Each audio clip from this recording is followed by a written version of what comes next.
నమస్కారం, జై శ్రీరామ్. ఈరోజు మనం భగవద్గీతలో 4వ అధ్యాయాన్ని అయితే ప్రారంభిద్దాం. ఇప్పటికే మనం భగవద్గీతలో 3 అధ్యాయాలను అయితే పూర్తి చేసుకున్నాం. భగవద్గీత 4వ అధ్యాయం పేరు జ్ఞానకర్మ సన్యాస యోగం. భగవద్గీత 4వ అధ్యాయం 1వ శ్లోకం. ఇమం వివస్వతే యోగం ప్రోక్తవానః మవ్యహం విశ్వాన్మనేవ ప్రాహ మను రిక్ష్వాక వే బ్రవిత్. ఈ యొక్క శ్లోకానికి అర్థం ఏంటి అంటే, శ్రీకృష్ణ పరమాత్మ అర్జునుడితో ఈ విధంగా చెప్తూ ఉన్నారు. నేను నిత్య సత్యమైన ఈ యొక్క యోగమును సూర్యునికి తెలిపితిని. సూర్యుడు తన పుత్రుడైన వైవస్వత మనువుకి దీనిని బోధించెను. ఆ మనువు తన కుమారుడైన ఇక్ష్వాకుకు దీన్ని ఉపదేశించననేసి శ్రీకృష్ణ పరమాత్మ అర్జునుడిదైతే చెప్తూ ఉన్నారు ఈ యొక్క శ్లోకంలో. ఇది ఈ శ్లోకం యొక్క అర్థం. మీకు కనుక నచ్చిందనుకుంటే ఒక లైక్ చేసుకోండి. మీ యొక్క అభిప్రాయాన్ని కింద కామెంట్ సెక్షన్లో కామెంట్ చేయండి. ఇప్పటికే మనం భగవద్గీతలో 3 అధ్యాయాలు అయితే పూర్తి చేసుకున్నాం. మనం కొంతవరకు అయితే భగవద్గీతని నేర్చుకున్నాం.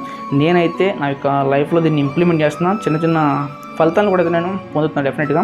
బట్ ఇది మీకు ఎంతవరకు అర్థమవుతుంది, మీరు దీన్ని నిజంగా మీ యొక్క లైఫ్లో అప్లై చేస్తున్నారా లేదా, దీన్ని పాటిస్తున్నారా లేదా, దీంట్లో చెప్పినవి మనం తెలుసుకున్నాయి మీరు పాటిస్తున్నారా లేదా కింద కామెంట్ సెక్షన్లో కామెంట్ చేయండి. నేను ఇది మొదలుపెట్టింది ఎందుకంటే మనం భగవద్గీత మొత్తాన్ని తెలుసుకోవాలి, అర్థం చేసుకోవాలి. మన లైఫ్లో దీన్ని మనం పాటించి దీని నుంచి వచ్చే ఫ్రూట్స్ని అయితే మనం పొందాలి. అందరికీ వరకు ఇది చేరాలని అయితే నేను దీన్ని మొదలుపెట్టాను. ఇప్పటికీ 3 అధ్యాయాలు అయితే పూర్తయిపోయినాయి. మీకు ఎంతవరకు అర్థమవుతుంది ఏంటని ఒకసారి కింద కామెంట్ సెక్షన్లో కామెంట్ చేయండి. మీరు చెప్పే దాన్ని బట్టి నేను ఇంకా బెటర్ చేసుకుంటా. స్టార్టింగ్ ఇప్పటికీ చాలా ఇంప్రూవ్ అయ్యా అనుకున్నాను. బట్ అది మీరు చెప్పేదాని మీదే ఆధారపడి అయితే ఉంటుంది. నేను అలా అనిపిస్తాను అనుకోండి, అది కామన్ అది. బట్ మీరైతే డెఫినెట్గా కింద కామెంట్ సెక్షన్లో కామెంట్ చేయడం అయితే మర్చిపోకండి. మీకు ఏమనిపిస్తుంది అంటే, స్టార్టింగ్ నుంచి కొంతమంది అయితే చూస్తున్నారు కన్సిస్టెన్సీగా, కొంతమంది మరి మనకి బీభత్సంగా వ్యూవర్షిప్ రావట్లేదు. మనకు అంత వ్యూవర్షిప్ కూడా రాదేమో మేబీ, ఎందుకంటే మనం చేసే కంటెంట్ అలాంటిది.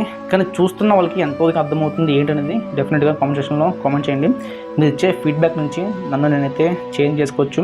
అల్టిమేట్గా మనం భగవద్గీత అయితే నేర్చుకోవాలి, మన యొక్క లైఫ్లో దీని అయితే అప్లై చేయాలి. మిగతా శ్లోకాలు కూడా మనం ముందు వీడియోస్లో అయితే తెలుసుకుందాం. అంతవరకు సెలవు. జై శ్రీరామ్.